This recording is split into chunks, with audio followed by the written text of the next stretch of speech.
السلام عليكم.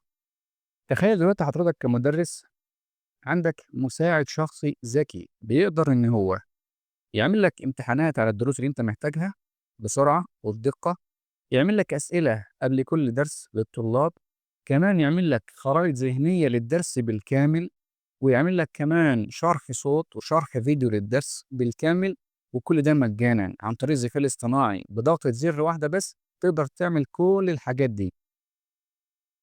النهارده إن شاء الله هاشارك معاكم أداة قوية جدًا، جدًا، جدًا من جوجل، كنا اتكلمنا عنها قبل كده في فيديو اللي هو بتاع عمل الامتحان، في الفيديو ده هنشرح الأداة بالتفصيل وإزاي نقدر نستخدمها. أنا عن نفسي شخصيًا باستخدمها بطريقة يومية وبشكل يومي عشان أعمل منها أسئلة وامتحانات أو مخططات زمنية زي ما هنشوف دلوقتي.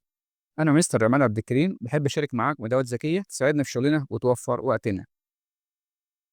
طبعًا نيجي في البداية زي ما إحنا متعودين، أدخل هنا على المتصفح واكتب notebook LM اسم الأداة، وادخل على الموقع من هنا try أو تجربة الأداة، يبدأ يحمّل معايا الموقع بالشكل ده.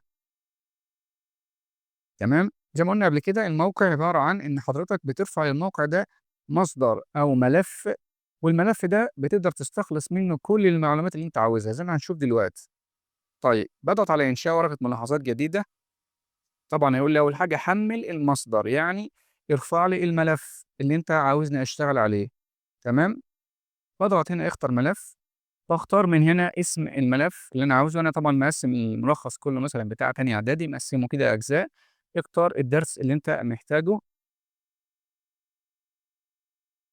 ولو لسه مش عارف طريقة التقسيم أنا هاسيب لك لينك كده في الوصف بتاع الفيديو، إزاي تقدر تقسّم الملف الكتاب الكبير، تقدر تقسّمه لدروس عشان تقدر ترفعها للموقع بسهولة وما ياخدش وقت كبير في التحميل. تمام، طبعًا بننتظر ثواني لحد ما يحمّل المصدر. بعد ما يحمّل المصدر بيظهر معايا بالشكل ده، طبعًا ده الدرس التالت في الوحدة الأولى، منهج تانية إعدادي، وحَط للمصدر باسم، وادّاك كده يعني ملخص سريع أوي في 5 جُمل كده للدرس بالكامل. تقدر من هنا تضغط على الدرس عشان تستعرض الصفحات بتاعته.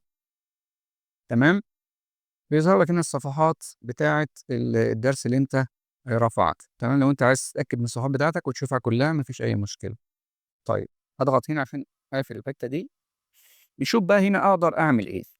الموقع ده بيقدم لك مزايا كتير جدًا، جدًا، جدًا. أولها إحنا استعرضناه قبل كده.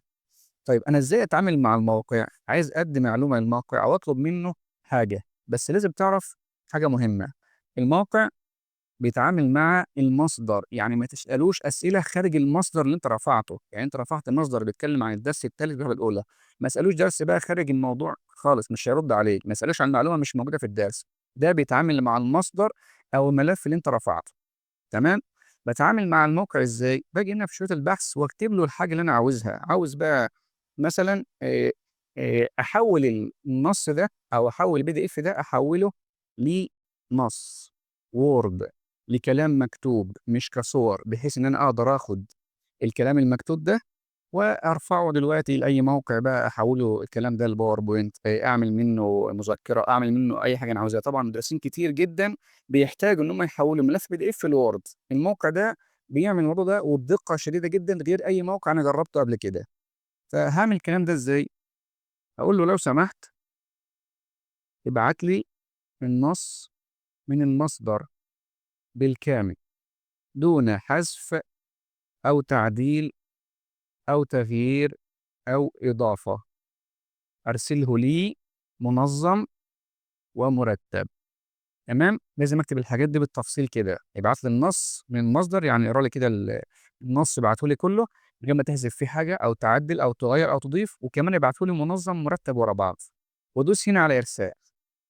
بيبدأ الموقع يشتغل ويقرا لك النص بالكامل من بداية الدرس لنهايته زي ما أنت بعته بالضبط بإذن الله زي ما هنشوف دلوقتي. تمام، الموقع هنا بدأ يجيب لي أهو بالتأكيد إليك النص الكامل منظما ومرتبا دون حذف أو تعديل زي ما أنا قُلت له بالضبط. بيجيب حتى الصفحة الأولى أهداف الدرس والمصطلحات، ويبدأ يخش بقى على الدرس بتاعنا وبيتكلم عن النظام، مفهوم النظام والتعريفات صفحة بصفحة كده. قبل كل صفحة بيجيب لك الرقم بتاعها، حتى المقارنات عامل لها جدول كده زي ما إحنا شايفين وجابها كده ورا بعضها، كل صفحة كده بالترتيب. تمام، لحد آخر الصفحة. أنت عاوز بقى النص ده تستعمله في حاجة تانية، باضغط من هنا على copy تمام، واللي تم النسخ، آخده بقى في أي ملف Word أعمل منه أي حاجة أنا عاوزها بقى زي ما إحنا قُلنا قبل كده. طيب أنا لو محتاج بقى أعمل ملخص للدرس، الدرس طويل أنا عايز أعرف الدرس كده خلاصته بيتكلم عن إيه، أقول له لو سمحت برضه اعمل لي ملخص سريع للدرس على هيئة نقاط. يعني يلخص لي كده الدرس على هيئة نقط كده بسيطة بحيث أعرف الدرس عمومًا بيتكلم عن إيه، تمام؟ قسّم لي هو الدرس، درس تالت بيتكلم عن الطاقة الداخلية ودرجة الحرارة، مفهوم نظام وأنواع تعريف كل واحد، الطاقة الداخلية وتعريفاتها، تمام؟ لخّص لي كده الدرس والحرارة النوعية تقريبًا في حوالي مثلًا قُل مثلًا صفحة أو 2 تمام؟ يبقى دلوقتي قدرت إنك تحوّل الملف كامل PDF تحوّله لWord، أدي أول حاجة عملناها. تاني حاجة قدرت إنك تلخّص الدرس تلخيص سريع. نيجي بقى للمزايا بقى الخرافية الجبارة التانية اللي في الموقع. الموقع في الناحية الشمال دي تقدر من خلاله تعمل ملخص صوتي، ملخص فيديو، خريطة ذهنية، وحاجة اسمها التقرير هناخدها واحدة واحدة دلوقتي. طيب يعني إيه كده ملخص صوتي؟ خلينا الأول نضغط على رمز القلم ده تخصيص اللي هو الحتة دي، ما تتكاش على الرمز نفسه، لأ اتك على القلم اللي في الجنب ده، تمام؟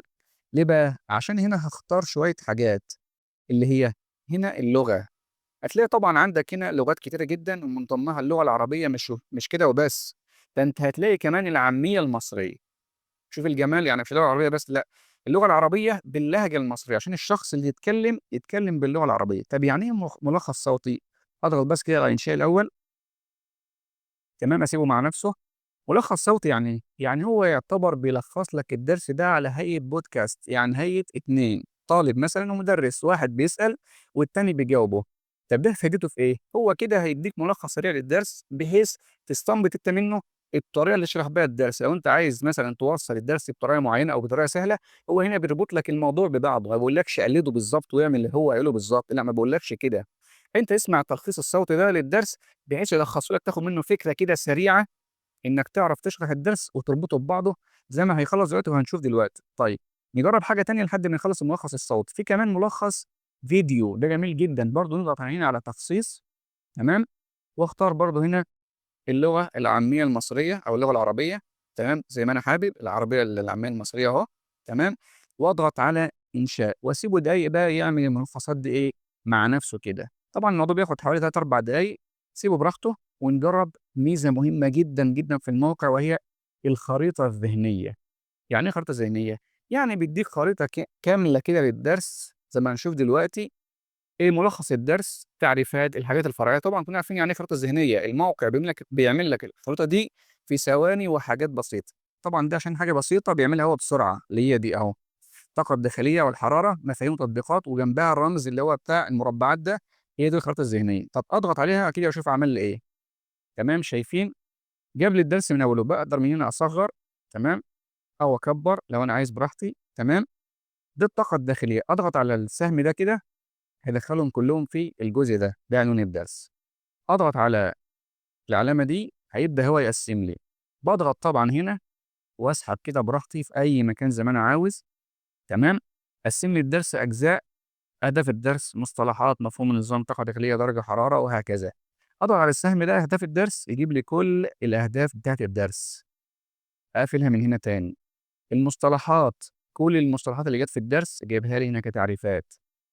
طيب مفهوم النظام، جاب لي أنواع بتاع النظام، الوسط المحيط، أنواع الأنظمة، وكمان النظام جنبه شايف يعني إيه النظام باختصار شديد. فالخريطة الذهنية بتبسّط الدرس كده على هيئة زي ما أنت شايف كده الفروع دي على هيئة الشجرة دي، أضغط هنا هيقفل كل حاجة. الطاقة الداخلية للنظام، تمام، تعريفها، العلاقة بتاعتها، طاقة فعالة، العوامل بتاعتها والتأثير زي ما أنتم شايفين الشكل الجميل ده، ده بيلخّص لك الدرس بالكامل على هيئة فروع. دي خريطة ذهنية جميلة جدًا وبتسهّل وبتجمّع الدرس كلّه قدّام عينيك، يبقى أنت عارف الدرس كمُجمل بيتكلّم عن إيه، تمام، أقفل من هنا، تمام، وأرجع ونشوف طبعًا هنلاقيه لسه بيعمل في موضوع الملخص الصوتي.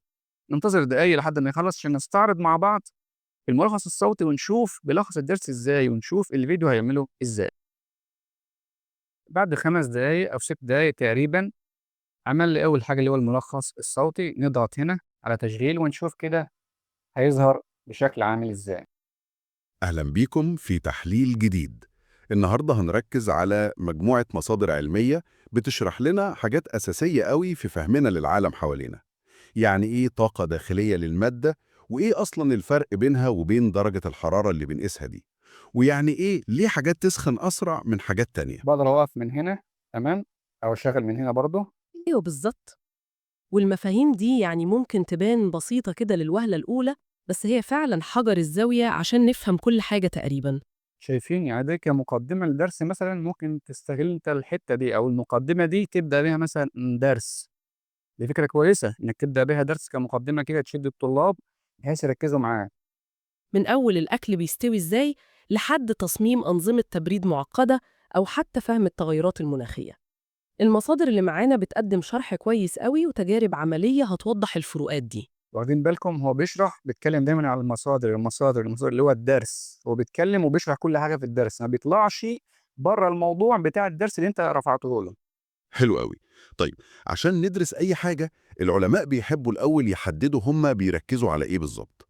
المصادر بتسمي الحتة دي النظام. تمام، هاسيبك أنت تجرّب بقى الحتّة دي وتشوف بقية الملخص الصوتي هيبقى عامل إزاي وتقدر تستغلّه أنت في شغلك إزاي. يعني بدل ما تبحث عن حاجة معيّنة على الجوجل أو على المواقع عن شرح جزء معيّن أو توضيح تفاصيل معيّنة، ممكن عن طريق الموقع ده إنّك ترفع المصدر كُلّه مرّة واحدة للموقع وتسأله الأسئلة اللي أنت عاوزها، وكمان يعمل لك ملخص للدرس ده بطريقة بسيطة وسهلة توصّل لك أي فكرة أو أي نقطة في الدرس مش واضحة، وكمان تقدر توصّلها للطالب إزاي. يعني هدفنا في الأول وفي الآخر إن الطالب يفهم المعلومة كويس، تدخل دماغه كويس، فده بيقدم لك طريقة بسيطة تقدر توصّل بيها المعلومة للطالب. طيب، وملخص بقى الفيديو خلص أهو معايا، أقدر برضه أشغّله من هنا، تمام، بالشكل ده. طبعًا حَط اسم عندي للملف اللي هو اسم الدرس الطاقة الداخلية ودرجة الحرارة، باقدر أشغّله من هنا وأتحكّم كمان عندي في في إن أنا أقدّمه أو أسرّعه أو أبطّئه براحتي، وسرعة التشغيل سريعة أو بطيئة زي ما أنا عاوز براحتي. أضغط على تشغيل ونشوف كده هيستعرض معايا الدرس كفيديو إزاي. يا ترى فكرنا قبل كده إن إحساس بسيط زي إن حاجة سخنة أو باردة هو في الحقيقة قصة كاملة، قصة حركة بتحصل على مستوى الذرات والجزيئات اللي عينينا المجردة مستحيل تشوفها؟ في الشرح بتاعنا النهاردة هنحاول نفك شفرة مفاهيم زي الحرارة ودرجة الحرارة، وصدقوني هنشوف العالم من منظور مختلف تماما. طيب خلينا نبدأ بسؤال بسيط قوي. تمام، هو بيقلّب بنَفْسه. هو دلوقتي خلّص الكلام في أول شريحة، قلب على الشريحة التانية وشغّال زي ما هو بيشرح. ممكن يكون كلنا سألناه لنفسنا لما نمسك كوباية شاي سخنة إيه اللي بيحصل بالظبط جوه المادة دي وبيخلينا نحس بالسخونة؟ واخدين بالكم يا جماعة؟ الموضوع جميل جدًا وسلس لذيذ جدًا إن هو يشرح لك الدرس بالكامل كفيديو، تقدر تستنبط منه أنت طريقة لشرح الدرس للطلاب، فدي حاجة عظيمة جدًا. تقدر كمان إنك تحمّل من هنا تعمل تنزيل أو تحمّل الجزء ده أو الفيديو ده عندك على الجهاز، ما فيش أي مشكلة. والصوت نفس القصة، تقدر برضه تعمل له تنزيل أو تحميل عندك بحيث تستعرضه في أي وقت أنت عاوزه، ما فيش أي مشكلة، تمام؟ خلّينا كمان نجرّب موضوع التقارير، نشوف يعني إيه التقارير دي. عندي 4 حاجات: مستند تلخيصي، دليل دراسة، أسئلة شائعة، ومخطط زمني. لو ضغطنا على المستند التلخيصي نشوف كده هيظهر لنا إيه. نعمل ال4 حاجات، دليل الدراسة نتّكي عليها برضه، والأسئلة، والمخطط الزمني عشان نشوف كده ال4 حاجات دول كل واحدة فيهم بتقدّم لنا إيه. لحد ما يخلّصهم حاجة برضه كده ملحوظة سريعة. أنا مثلًا طلبت منه من شوية إن هو يعمل لي هنا ملخص للدرس. الملخص ده أنا عاوز أحفظه، يعني عايز لمّا آجي تاني أخش على الموقع ألاقي الحاجات دي موجودة ما تتحذفش. أعمل إيه؟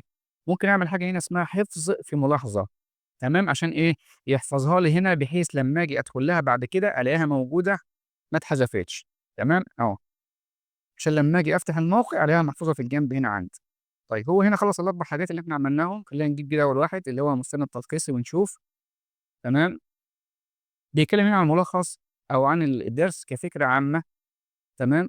يعني برضه يعتبر تلخيص بسيط لمعظم وأهم النقاط عندي في الدرس من البداية للنهاية، تمام، ممتاز جدًا. وده دليل الدراسة، تمام، تقريبًا نفس الفكرة بس بيتكلم عنها من منظور تاني، تمام. زي ما إحنا قلنا كده دليل دراسي كاختبار أسئلة، مصطلحات بناءً على اللي هي على المصدر اللي إحنا بعتناه، بيجيب لك تفصيل كده سريع لأهم المفاهيم اللي موجودة عندك في الدرس، ممتاز جدًا والله يا جماعة، يعني ما فيش أسهل من كده، يعني يعتبر هو فصّص لك الدرس من البداية للنهاية. حوّل لك الدرس كلّه لنص، حوّله لك لملخص صوتي، جاب لك أهداف الدرس، جاب لك خريطة ذهنية، جاب لك ملخص فيديو. هو بيوفّر عليك وقت طويل جدًا في إعداد الدرس والبحث عن الدرس، أنت بس ما عليك إلا إنّك تراجع الحاجات دي أو تراجع المصدر المعلومات اللي هو باعتها لك وتشتغل على كده. تقدر تعمل منّه امتحان، تقدر تحوّل نص لو أنت عايز جزء من النص تتعامل بيه، تقدر تعمل منّه أسئلة، تقدر تشوف الملخص ده وتاخده ك ك موضوع إرشادي لحضرتك في موضوع التدريس. إحنا هدفنا في البداية والنهاية يا جماعة تسهيل المعلومة على الطالب، عشان الطالب يفهم المعلومة وتخش دماغه مضبوطة. أتمنى الشرح يكون عجبكم. لو استفدت من الشرح والفيديو ده اعمل لايك للفيديو واشترك في القناة لو لسه ما اشتركتش، واكتب لي في الكومنتات نستمر في تقديم هذا المحتوى، أو أنت محتاج حاجة تانية أتكلم فيها أو موضوع تاني عشان إن شاء الله نراهو في فيديو خاص بإذن الله. والسلام عليكم ورحمة الله وبركاته.